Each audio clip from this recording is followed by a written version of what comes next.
প্রশ্ন যদি আমি করি, রসায়নে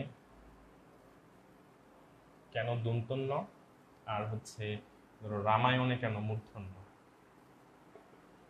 রামায়ণে কেন মূর্ধন্য ন, এটা একটু ট্রাই করো তো। গত ক্লাস নোট করলে হ্যাঁ আশা করি পারবা। হ্যাঁ ক্লিয়ার, বুঝতে পারছি। আচ্ছা এটা বলো তো যে রসায়নে কেন দন্তন্য আর রামায়ণে কেন মূর্ধন্য ন, এটা একটু বলো।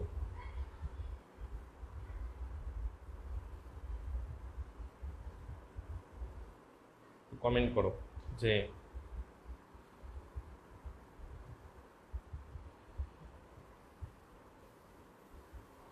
তোমাদের মনে আছে কিনা, এটা একটু দেখি।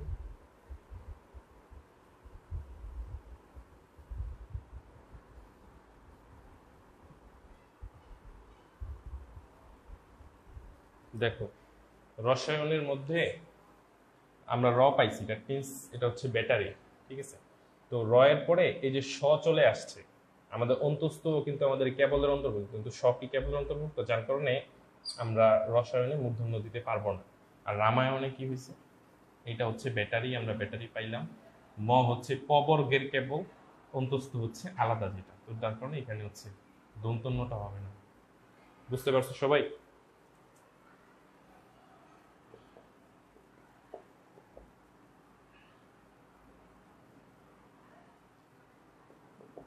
তারপরে এটা একটু দেখো, আমরা নাসিক্য বর্ণগুলা তো চিনি নাকি?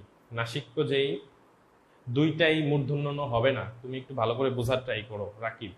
দেখো র আছে, তারপর হচ্ছে দন্ত স, আমাদের কেবলের মধ্যে দন্ত স ছিল না, আমাদের ছিল প ক বর্গ প বর্গ, আর ছিল হচ্ছে হ অন্তস্থ, তারপরে হচ্ছে অনুস্বার জ, এগুলো ছিল আমাদের এখানে হচ্ছে কেবলের মধ্যে, এগুলো ছিলই না, জ অন্তস্থ হ অনুস্বার, ঠিক আছে। আর হচ্ছে স্বরবর্ণগুলা আমরা হচ্ছে কনসিডার করতাম কেবল হিসেবে। এটা আশা করি বুঝতে পারছো। এখন এইখানে তাকাও, আমরা নাসিক্য বর্ণগুলা তো চিনি নাকি? নাসিক্য হচ্ছে বর্গের 5 নম্বর যেটা আছে, যেমন ক বর্গে ওম, চ বর্গে হচ্ছে ইয়, তারপরে তারপরে হচ্ছে ট বর্গে হচ্ছে মূর্ধন্য ন, ত বর্গে হচ্ছে দন্তন্য ন, তারপরে প বর্গ হচ্ছে ম। এটা তো আমরা জানি নাকি? নাকি এটাও জানি না? রাকিব তুমি বুঝতে পারছো না? বলো। সমস্যা নেই, মনোযোগ দিয়ে দেখো তাহলেই হবে। এই যে দন্ত স আছে, দন্ত স হচ্ছে আমাদের কেবলের অন্তর্ভুক্ত না, দ্যাট মিন্স কাট চলে আসছে আমাদের নিয়মের মাঝে। বুঝতে পারছো? তো এখন যেটা বোঝাতে চাচ্ছি সেটা হচ্ছে ট বর্গে সে মূর্ধন্য ণ, তারপরে হচ্ছে ত বর্গে দন্তন্য ণ, প বর্গে ম। এইটা একটু ভালো করে বোঝার ট্রাই করো, ঠিক আছে। মানে এই কনসেপ্টটা যে কেন জরুরি এটা হচ্ছে আমি একটু বলবো আর কি, যে এটা এই কনসেপ্টটা জানার কারণে আমি ঢাবিতে আমাদের সময় আর কি একটা কঠিন একটা এমসিকিউ পারছিলাম, যেটা আসলে ম্যাক্সিমাম মানুষ ভুল করছে।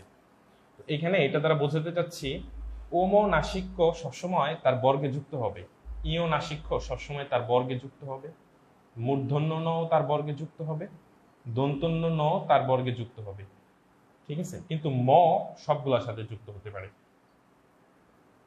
ম যেহেতু এই নিয়মটা মানে না, তাকে আমরা একটা নাম দিতে পারি হচ্ছে মির্জাফর। এটা আমি প্রথম ক্লাসে বলছিলাম, এটা এই কনসেপ্টটা জরুরি। মির্জাফর যে আসলে তার কোনো তাল ঠিক নেই আর কি, যে যেমন সে করে আর কি, বুঝছো? তো এখন এগুলো আমরা কেন দেখলাম, এটা তো একটা প্রশ্ন মনে আসতেই পারে যে এটা আমার কেন লাগবে। এখন আমরা উদাহরণ দিই, দেখো লিখলাম হচ্ছে অঙ্ক বানান। আচ্ছা ওম কার সাথে যুক্ত হয়েছে? তার বর্গের সাথে যুক্ত হয়েছে ক, তারপরে অঙ্গ ওম তার বর্গের সাথে যুক্ত হয়েছে। তুমি এরকম একটা শব্দ পাবা না যে ওম হচ্ছে তার বর্গ ছাড়া অন্য কোথাও যুক্ত হয়েছে, একটা শব্দ তুমি দেখতে পারবে না। ধরো হচ্ছে আমরা লিখলাম সঞ্চয়, সঞ্চয়, এটা হচ্ছে কি ইয় যোগ চ, ঠিক আছে। ইয় মেইনলি হচ্ছে ন, নয়ের মতো হয় উচ্চারণের ক্ষেত্রে আর কি। ঠিক আছে, সঞ্চয়। তারপরে ধরো টয়ের আমরা আরেকটা উদাহরণ দেই, যেমন ধরো মনে করো ঘন্টা। এই যে টয়ের সাথে যুক্ত হয়েছে মূর্ধন্য ন, এখানে কিন্তু একটু গ্যাপ রাখা লাগবে, বুঝা গেছে? তারপরে ম, দেখো পদ্মা। আচ্ছা, ম কার সাথে যুক্ত হয়েছে? ম তার অন্য একটা বর্গের মানে তো ত বর্গের সাথে যুক্ত হয়েছে, সে নিয়ম মানতেছে না, সে যা ইচ্ছা তা করতেছে।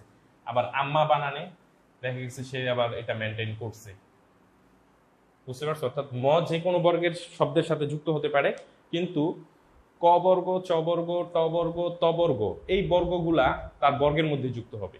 এই বর্গের নাসিক্য তার বর্গের মধ্যেই যুক্ত হবে, সে অন্যত্র যুক্ত হবে না।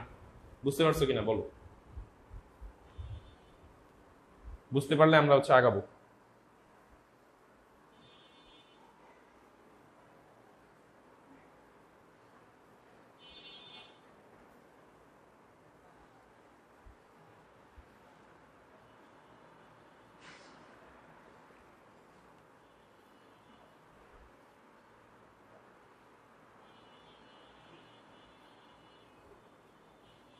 যেমন ধরো আমরা আরো যদি উদাহরণ দেই, যেমন যত্ন, রত্ন। দেখো ন তার বর্গের সাথেই কিন্তু যুক্ত হচ্ছে। তারপর হচ্ছে স্বপ্ন, এবং অনেক উদাহরণ দেওয়া যায়। অর্থাৎ ন তার বর্গের সাথে যুক্ত হচ্ছে, নিয়ম সে মেনটেন করতেছে, সে কিন্তু নিয়ম ভায়োলেট করতেছে না, সে ফলো করতেছে ঠিকঠাক মতো। তাহলে আমাদের নাসিক্য বর্ণ কয়টি একটু বলো তো তোমরা? আশা করি অনেকে পারো, যে নাসিক্য বর্ণ কয়টি এটা বলো তো আমাকে। নাসিক্য বর্ণ কয়টি? নাসিক্য বর্ণ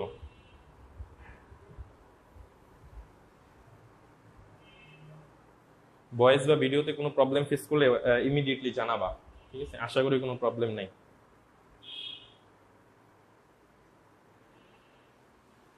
আমাদের, আমি এগুলো একটু আরেকটু স্পষ্ট করে লিখি। আচ্ছা, দেখেন আমাদের এই যে যেগুলো আছে, এই 5টা নাসিক্য আছে, এইগুলা ছাড়াও এগুলাও নাসিক্য। তাহলে যদি প্রশ্ন আসে যে নাসিক্য বর্ণ কয়টি, আমরা উত্তর দিব হচ্ছে 7টি। আচ্ছা, বর্গের অন্তর্ভুক্ত, বর্গে নাসিক্য বর্ণ কয়টি? 5টি। বর্গের বাহিরে কয়টি? বর্গের বাহিরে কয়টি তাহলে? বর্গের বাহিরে হচ্ছে 2টি, মানে এই যে এই 2টি, ঠিক আছে? আচ্ছা, নাসিক্য বর্ণ আর নাসিক্য ধ্বনির মধ্যে একটু ডিফারেন্স আছে, এটা কিন্তু আশা করি তোমরা বুঝো। নাসিক্য ধ্বনি কয়টি তাহলে? নাসিক্য ধ্বনি কয়টি তোমরা একটু জানা থাকলে বলো তো, যে নাসিক্য ধ্বনি কয়টি? আজকের এই ক্লাসটা অনেক ইম্পর্টেন্ট, এবং মানে লাইভে তো রেকর্ড থাকবে, প্রয়োজনে আবার দেখো, ঠিক আছে? আশা করি আবার দেখলে তোমাদের কোনো মানে প্রবলেম থাকবে না। অনেকে হয়তো কমেন্ট করতে পারতেছো না, বাংলিশে তুমি লেখো, প্রবলেম নেই। এইখানে কয়েকটা শব্দের উচ্চারণ অ্যাকচুয়ালি নাই। দেখো, ময়ের উচ্চারণ আছে, ম আমরা উচ্চারণ করি, ঠিক আছে? আর নয়েরও উচ্চারণ আছে, ম আর নয়ের উচ্চারণ আছে, দ্যাট মিনস ধ্বনি আছে। আর এই ন বলতে অ্যাকচুয়ালি আমরা উচ্চারণে কি শিখছিলাম? মূর্ধন্য ন বা দন্তন্য যাই থাকুক আমরা কি দিব? মূর্ধন্য ন অথবা হচ্ছে দন্তন্য যাই থাকুক আমরা দন্তন্য দিব। তাহলে মূর্ধন্য ন এর কোনো উচ্চারণ বা ধ্বনি নাই, তাহলে এটার ধ্বনি নাই। আচ্ছা, ইয়রে তো আমরা কখন উচ্চারণও করি, যেমন এখানে অঞ্চল ন উচ্চারণ করতেছি, তাহলে এইটারও উচ্চারণ হয় হচ্ছে ন, এইটারও হচ্ছে ন, আবার কখন হচ্ছে উ, এরকম উচ্চারণ হয়, ঠিক আছে? তো তাহলে এইটারও হচ্ছে উচ্চারণ নেই। তাহলে উচ্চারণ আছে কয়টা? উম, ম, ন। তাহলে নাসিক্য ধ্বনি কয়টি? নাসিক্য ধ্বনি 3টি। যদি প্রশ্ন আসে নাসিক্য ধ্বনি কয়টি, আমরা উত্তর করবো 3টি। নাসিক্য বর্ণ কয়টি? 7টি। বর্গের অন্তর্ভুক্ত নাসিক্য বর্ণ কয়টি? 5টি। বর্গের বাহিরে নাসিক্য বর্ণ 2টি। এখন ধরো আসছে প্রশ্ন এরকম যে বর্গের অন্তর্ভুক্ত নাসিক্য ধ্বনি কয়টি, তাও কিন্তু 3টি। ধরো বর্গের বাইরে নাসিক্য ধ্বনি কয়টি, তাহলে কি একটিও না বা কোনোটি না, অপশনে যেটা থাকবে। এই এতটুকু বুঝতে পারছো কিনা বলো? এই কনসেপ্টগুলো তোমাদের অ্যাডমিশন অনেক বেশি লাগবে। ধ্বনিবর্ণ থেকে ঢাবিতে তো অলমোস্ট প্রতি বছর প্রশ্ন কম বেশ আসতে দেখা যায়, এটা তোমরা হয়তো দেখো।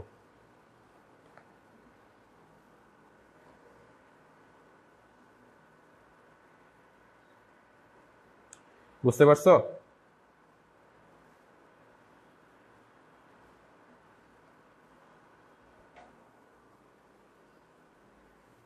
আর আজকের ক্লাসের পরে আমি হচ্ছে একটা লিস্ট তোমাদের গ্রুপে দিয়ে দিব, যেগুলো হচ্ছে বিদেশি শব্দ হওয়ার কারণে আমাদের যে ব্যাটারি আর হচ্ছে ওই রুলস মানার পরেও মানে সে হচ্ছে দন্তন্য হয়, মূর্ধন্য হয় না। যেমন ধরো দুইটা শব্দ আমরা যদি লিখি, কেরানি আর হচ্ছে পরগনা, একটু মুছে নিলে ভালো হয়।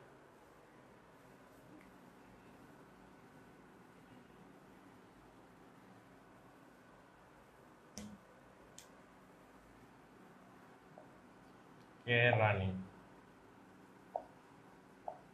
কেরানি, পরগনা। দেখো র আছে তাও দন্তন্য হয়, র গ তাও দন্তন্য, দন্তন্য হচ্ছে, মূর্ধন্য হচ্ছে না।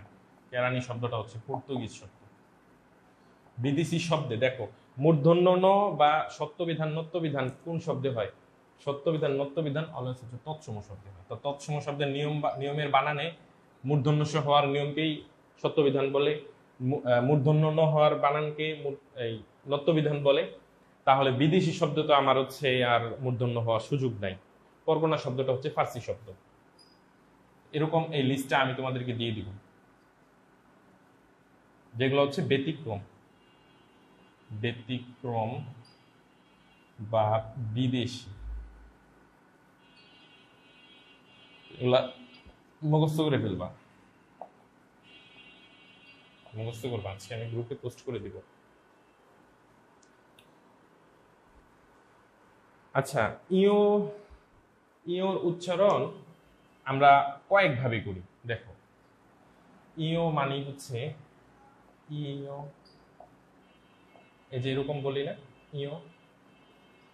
এখন তাও দেখো এটা কি আলাদা কোনো উচ্চারণ আছে? রস্যই আসতেছে, অন্তস্থ, তারপর হচ্ছে চন্দ্রবিন্দু, ওগুলো আসতেছে। আবার আমরা যখন হচ্ছে সঞ্চয় লিখি, সঞ্চয় এই জায়গাটা ভাঙলে কি হয়? সঞ্চয়, ইও যোগ চ, এখানে সন দন্তন্য উচ্চারণ আসতেছে না? তো ইও কখনো ও হয়, সরি ইও হয়, আবার কখনো কখনো বাক্যের মধ্যে উচ্চারণে দন্তন্য হয়। বুঝতে পারছো? আলাদা কোনো ধ্বনি নাই, এটা নয়ের মতো উচ্চারণ হয়, বা হচ্ছে নর্মালি হচ্ছে ইও হয় এবং যুক্তাক্ষরে ন উচ্চারণ হয়। অঞ্চল, অঞ্চল, সঞ্চয়। তুমি নিজেই একটু উচ্চারণ করো যে অঞ্চল কি লিখতেছো, কিন্তু হচ্ছে ইও প্লাস হচ্ছে চ, অঞ্চল। সন্ধিতেও তুমি নয় লিখবা। এতটুকু ক্লিয়ার কিনা বলো? ব্যতিক্রম গুলো আমি দিয়ে দিব গ্রুপে, এটা নিয়ে টেনশনের কিছু নেই। দেখি কারো কোনো প্রশ্ন আছে কিনা।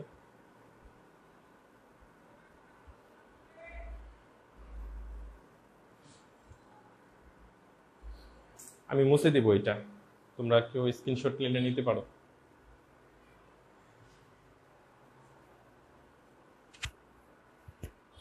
স্ক্রিনশট নিয়ে নাও সবাই।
আচ্ছা, আমরা নেক্সট রুলসে যাই।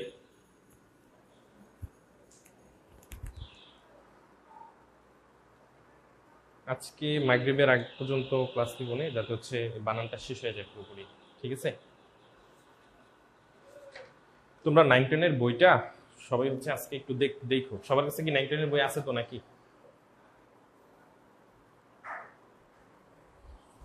আচ্ছা, এটা কি নাসিক্য ধ্বনি কিভাবে, দাঁড়া দেখে নিই।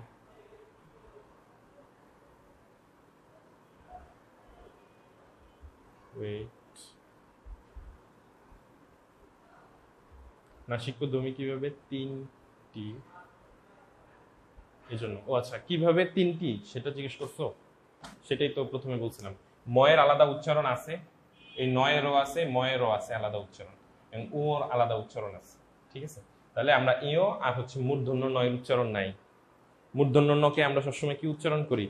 দন্ত নয় উচ্চারণ করি। ঠিক আছে,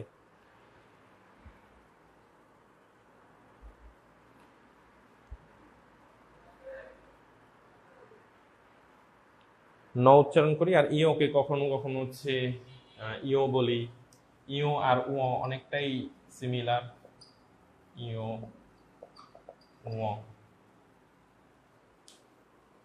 বুঝতে পারছো?